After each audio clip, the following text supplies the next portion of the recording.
트럼프 발표 15분 전 터진 6,400억 원의 수상한 베팅, 그리고 중동의 위기 속에서도 사상 최고치를 뚫어버린 코스피까지 지금 당장 여러분의 하루를 무장시킬 핵심 인사이트만 뽑아드립니다. 오늘의 세상 읽기 심층 분석 지금 바로 본론으로 들어갑니다. 네, 오늘 우리가 살펴볼 소스들은 단순한 뉴스가 아닙니다. 자본과 권력, 그리고 그 안에서 우리 삶이 어떻게 얽혀 있는지 그 숨겨진 이면을 속속들이 파헤쳐 보겠습니다. 네, 본격적으로 들어가 보죠. 먼저 지정학과 자본이 만들어낸 기막힌 타이밍 이야기부터 시작하겠습니다. 지금 듣고 계신 여러분 혹시 로또 추첨 딱 15분 전에 당첨 번호를 미리 알게 된다면 어떻게 하시겠습니까? 당연히 영끌해서 있는 돈 없는 돈 다 긁어모아 베팅해야죠. 그렇죠. 무조건 다 걸겠죠. 근데 이게 영화에서나 나올 법한 일이 실제 글로벌 자본시장 한가운데서 벌어졌다는 의혹이 제기됐습니다. 도널드 트럼프 대통령이 미이란 휴전을 연장하겠다고 발표하기 정확히 15분 전에 브렌트유 시장에서 4억 3천만 달러, 그러니까 우리 돈으로 한 6,400억 원 규모의 매도 주문이 막 쏟아졌어요. 네네, 엄청난 규모죠. 유가가 떨어질 거라는데 돈을 건 건데 실제로 발표 직후에 유가가 급락해서 어마어마한 수익을 챙겼단 말이죠. 이거 미공개 정보 이용 의혹이 너무 짙은데 그냥 단순한 우연으로 볼 수 있는 건가요? 아니면 무슨 AI가 기가 막히게 예측한 걸까요? 우연이나 예측으로 보기에는 그 정황이 너무 노골적입니다. 사실 이번 사건에서 우리가 반드시 주목해야 할 게 바로 패턴이랑 시간대거든요. 패턴이요? 이전에도 이런 일이 있었나요? 네, 지난 2월에 갈등이 본격화된 이후로 그 이란의 에너지 인프라 공습이 연기된다거나 할 때마다 선물 시장에서 수억 달러 규모의 수상한 베팅이 반복됐어요. 그리고 더 결정적인 건 거래 시간대입니다. 아, 시간대가 왜요? 이게 보통 정산 끝나고 거래량이 뚝 끊기는 아주 조용한 시간대였단 말이죠. 그 메마른 시간대에 누군가가 640억 원이라는 큰 돈을 마치 15분 뒤의 상황을 100% 확신한다는 듯이 던졌어요. 이건 내부 정보 유출 말고는 뭐랄까 논리적으로 설명이 안 됩니다. 와, 진짜요? 그래서 지금 미국 당국도 발칵 뒤집혔다고 하던데 근데 일반 청취자분들 입장에서는 월가 투기꾼들이 또 자기들끼리 해먹었네 하고 넘어갈 수도 있잖아요. 이게 왜 그렇게 심각한 문제인지 짚어주셔야 할 것 같아요. 이게 그냥 도덕적 일탈로 끝나는 게 아니거든요. 자본주의 시장의 근본이 신뢰를 박살내는 겁니다. 생각해보세요. 국가 안보랑 직결된 극비 정보가 특정 세력의 추기 수단으로 쓰였어요. 아, 그러네. 공정한 경기장이 아니라는 거네요. 그렇죠. 아무리 우리가 기업 분석하고 공부해도 정책 결정권자랑 닿아 있는 누군가가 정보 빼돌려서 돈을 벌면 그 시장은 무너지는 거죠. 그래서 지금 CFTC도 바로 추적에 나서고 백악관도 단속을 강화하는 겁니다. 시스템 붕괴를 막으려고요. 종이 위의 선멸 시장에서는 이렇게 눈치 싸움이 치열한데 사실 현실의 바다에서는 진짜 목숨 건 사투가 벌어지고 있잖아요. 지금 중동 상황이 언제 미사일 날아갈지 모르는 상황인데 우리나라 S-오일의 원유 100만 배럴이 그 위험한 호르무즈 해협을 뚫고 5월에 온산항에 도착한다고 하더라고요. 아니, 전쟁통에 대체 왜 이런 위험을 무릅쓰는 거죠? 그게 바로 자본의 무서운 생존 본능입니다. 산유국들이 총알 빗발치는 해협으로 유조선을 억지로 밀어내는 데는 아주 절박한 이유가 있어요. 바로 저장고 포화 상태 때문입니다. 기름 담아둘 곳이 꽉 찼다는 말씀이신가요? 네, 맞아요. 원유는 계속 뽑아내는데 분쟁 때문에 실어 나르질 못하니까 현지 저장 탱크들이 글자 그대로 터지기 직전인 거죠. 아니, 근데 상식적으로 생각해보면 꽉 찼으면 그냥 기름 뽑는 기계를 잠깐 멈추면 되는 거 아닌가요? 수도꼭지 잠그듯이요? 그렇게 생각하기 쉬운데 유정이라는 게 엄청난 지하 압력으로 기름을 밀어 올리는 거거든요. 만약에 무리하게 가동을 멈추면 그 내부 압력이 확 떨어져 버립니다. 아, 압력이 죽어버린다고요? 네네. 그렇게 죽어버린 압력을 다시 살려내려면 천문학적인 비용이 들거나 최악의 경우엔 그 유정을 영영 못 쓰게 될 수도 있어요. 헐, 수조 원짜리 유정을 버려야 할 수도 있다고요? 그러니까요. 산유국 입장에서는 그런 최악의 시나리오를 무조건 피해야 하니까 막대한 전쟁 보험료를 내고서라도 출하를 강행하는 겁니다. 와, 듣고 보니 정말 역설적이네요. 자기들 손실 막으려 하는 절박함이 결과적으로는 저 멀리 있는 우리나라의 에너지 수급에 숨통을 틔워준 셈이잖아요. 이 물량이 원래 계획에 없던 거라면서요? 맞습니다. 무역용어로 판매자 인도 조건이라고 하는데요. 보통은 우리가 배를 구해서 싣고 오는데 이번엔 파는 쪽이 너무 다급하니까 직접 배를 구해서 운송을 밀어붙인 거죠. 지정학적 공포보다 경제적 공포가 훨씬 컸던 겁니다. 거대한 자본은 어떻게든 살아남을 길을 찾는군요. 근데 이런 놀라운 회복력이 우리나라 증시에서도 나타나고 있습니다.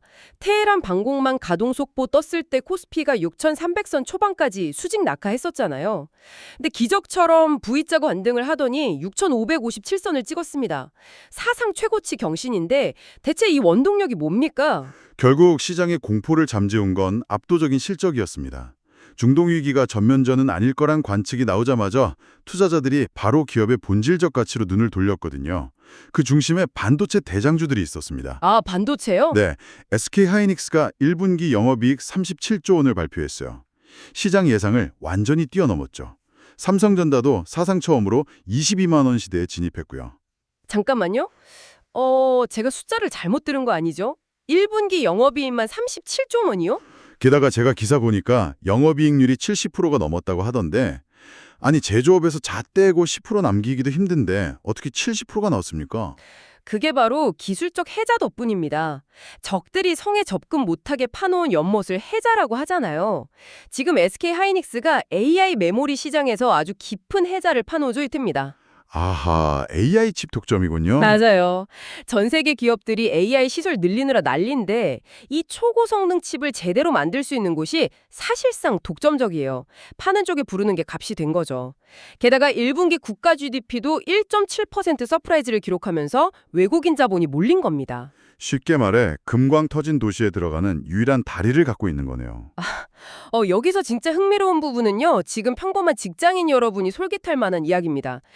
내년 초에 이 회사 직원들 1인당 성과급이 평균 7억 원이 될 수도 있대요. 네, 어마어마한 숫자죠. 그래서 지금 난리가 났잖아요. 생산직 채용, 일명 한입고시라고 하던데 4년제 대학 졸업장 숨기고 지원하는 사람들이 그렇게 많다면서요? 네, 이번 생산 라인 채용이 고졸이나 전문대졸로 자격이 제한되어 있거든요.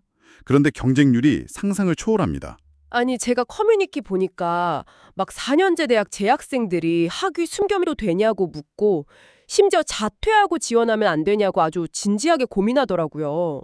이게 참 현재 노동시장의 직업관이 얼마나 급격하게 변했는지 보여주는 겁니다. 예전에는 4년제 졸업장이 안정적인 화이트 칼라의 상징이었잖아요. 그렇죠. 일종의 사회적 체면이었죠. 근데 이제는 그 명분이 실리를 이기지 못하는 겁니다. 평균 7억 원의 보상과 고용 안정성 앞에서는 학위나 사무직 고리표가 무의미해진 거죠. 철저하게 자본과 실용 중심으로 재편되는 겁니다. 근데요, 저는 약간 이런 반론도 해보고 싶습니다. 잔치판이 커지면 커질수록 그 떡을 어떻게 나눌지 싸움도 독해지잖아요. 초호황이 마냥 좋은 것만은 아니라는 게 삼성전자 총파업 위기에서 여실히 드러나고 있습니다. 노조가 영업이익의 15%를 달라고 요구했다면서요? 네, 정확히 짚으셨습니다. 창사 이래 두 번째로 큰 노사 갈등이죠. 솔직히 회사 입장도 이해가 가거든요. 반도체가 영원히 봄날인 게 아니라 겨울이 주기적으로 오잖아요. 이익 15%를 무조건 떼어주면 나중에 위기 왔을 때 R&D는 무슨 돈으로 합니까? 아주 날카로우신데요. 이 갈등의 본질은 결국 생존의 시간표를 어디에 맞출 것인가의 충돌입니다. 노조는 현장 노동자들 피땀 덕분에 최대 실적을 냈으니까 투명하게 15%를 배분하라는 거고요. 회사 측은요? 사측은 글로벌 반도체 시장이 전시 상황인데 미래 투자 재원이 마르면 도태된다는 거죠. 당장 파업해서 라인이 하루만 멈춰도 1조 원 손실이 증발하니까 양측이 명운을 건 치킨 게임을 하는 중입니다. 첫 꼭대기 대기업들은 수십조 원을 어떻게 나눌지 싸우는데 우리 삶과 맞닿아 있는 골목 상권으로 내려오면 여기는 진짜 생존 사투가 벌어지고 있어요. 화물연대 파업 때문에 CU 편의점 매대가 완전히 텅 비어버렸다면서요? 네, 물류센터 봉쇄가 장기화되면서 삼각김밥, 도시락 같은 신선식품 공급 라인이 뚝 끊겼습니다. 실어놓을 할 트럭이 없으니까요. 제가 점주라면 진짜 피눈물 날 것 같은 게 타이밍이 너무 가혹합니다. 당장 정부에서 4.8조 원 규모의 고유가 피해 지원금을 푼다는데 내 매장에는 팔 물건이 없다는 거잖아요. 길 건너 GS25나 세븐일레븐은 막 행사하면서 손님들 빨아들이고 있는데 매출 30% 폭락했다고 난리더라고요. 이게 참 뼈아픈 을과 을의 갈등입니다. 인간다운 삶을 보장받으려는 노동자들의 권리 투쟁하고 당장 팔 물건 없으면 생계가 무너지는 점주들의 생존권이 정면으로 충돌한 거니까요. 그렇죠. 어느 한쪽만 탓하기도 참 어렵습니다. 네, 여기서 진짜 문제는 물류비출 다르기가 길어지는 동안 현장 점주들만 피해를 맨몸으로 맞고 있다는 겁니다. 동네 소비자들 머릿속에 CU 가면 살 게 없다는 인식이 박히면 브랜드 신뢰도가 추락하거든요. 본사 차원의 적극적 개입이 필요합니다. 참, 한쪽은 37조 원으로 싸우는데 한쪽은 빚 매대보면서 한숨 쉬고 이게 씁쓸하네요. 그래서 이런 무거운 분위기를 좀 환기해 볼까요? 세계 곳곳에서 상식밖에 황당한 뉴스들도 터지고 있습니다. 트럼프 측 특사가 피파에다가 진짜 어이없는 제안을 했다면서요? 네, 2026 월드컵 본선 무대에서 이란을 강제로 퇴출시키고 예선 탈락한 이탈리아를 끼워 넣자고 제안했습니다. 네. 아니 월드컵이 무슨 조기 축구회도 아니고 공정하게 예선 떨어진 팀을 그냥 자기들 보고 싶다고 본선에 올린다는 게 말이 됩니까? 말이 안 되죠. 표면적으로는 이탈리아가 축구 강국이고 미국에 팬이 많다는 논리지만 그 이면을 보면 고도의 정치적 계산입니다. 정치적 계산이요? 누굴 향한 건가요? 조르자 멜로니 이탈리아 총리와의 관계 회복 목적이죠. 최근 양국 사이가 좀 얼어붙었거든요. 이 갈등을 공식 외교로 푸는 게 아니라 월드컵 본선 진출권이라는 티켓을 뇌물처럼 써서 무마해보려 한 겁니다. 와, 공정성이라는 원칙을 자기 입맛대로 흔드는 거네요. 관심을 얻으려고 억지 부리는 건 정치권이나 SNS나 진짜 똑같은 것 같습니다. 여러분, 방금 이탈리아 얘기 들으면서 헛웃음 나셨죠? 근데 중국의 가로등 챌린지 소식 들으시면 진짜 입이 떡 벌어지실 겁니다. 그 가로등 챌린지 정말 기이하고 위험한 현장이죠. 젊은이들이 길거리 가로등 기둥에 자기 다리를 뱀처럼 꼬아서 매달리는 기행을 벌이고 있어요. 아니, 단순히 매달리는 게 아니라면서요. 영상 보니까 막 다리를 기괴하게 꼬던데. 네. 비정상적인 각도로 꽉 꼰 채 버티다가 스스로 풀고 내려오는 게 규칙인데 이게 인체에 가하는 압박이 상상을 초월합니다. 관절이 꽉 조여서 혼자 못 풀고 고립되는 사람들이 속출하고 있어요. 와, 그럼 그 상태로 계속 매달려 있는 거예요? 네, 장수성에서는 한 여성이 따라하다가 극심한 고통에 비명 지르고 결국 경찰이랑 소방대까지 출동해서 떼어냈습니다. 마비 증상까지 왔다고 하더라고요. 아니, 경찰까지 출동했다고요. 목숨이 왔다 갔다 하는 진짜 위험한 짓을 대체 왜 하는 거죠? 이게 소셜미디어 플랫폼의 잔인한 알고리즘 보상 체계 때문입니다. 평범한 영상을 소외시키고 기괴하고 자학적인 영상에만 막대한 트래픽과 수익을 몰아주거든요. 아, 결국 돈과 관심 때문이군요. 그렇죠. 의학 전문가들은 인대 파열이나 조직 괴사로 절단해야 할 수도 있다고 엄중히 경고하는데도 통제불능의 모방 심리가 버지는 겁니다. 공권력 낭비는 말할 것도 없고요. 관심이 돈이 되고 권력이 되니까 목숨 걸고 튀어보겠다는 거네요. 자, 오늘 참 깊고 방대한 이야기 나눴습니다. 6,400억 움직이는 살벌한 정보전부터 30조 원 이익이 만든 한입고시 현상, 생존이 걸린 편의점 매대, 그리고 월드컵과 SNS의 황당한 총극까지 결국 다 돈과 생존, 관심에 얽힌 인간의 이야기였어요. 네, 모든 게 하나로 연결되어 있죠. 오늘 소스들을 보면서 저는 청취자 여러분께 이런 질문을 던져보고 싶습니다. 수조 원의 이익을 내는 AI 공장에 들어가려고 학위까지 벌이는 치열한 경쟁을 우리가 봤잖아요. 네, 한입고시 열풍이었죠. 그런데 그들이 인생을 걸고 들어가서 만들게 될 그 AI 칩들이 과연 미래에 어떤 일자리를 가장 먼저 대체할까요? 아이러니하게도 그들이 피 터지게 쟁취했던 바로 그 공장의 생산직 일자리부터 자동화되어 사라질지도 모릅니다. 국가 경제의 지표가 폭발적으로 성장하는 이면에 우리 개인의 삶은 과연 진정으로 안정되고 있는 것인지 한 번쯤 깊게 고민해 볼 시점입니다.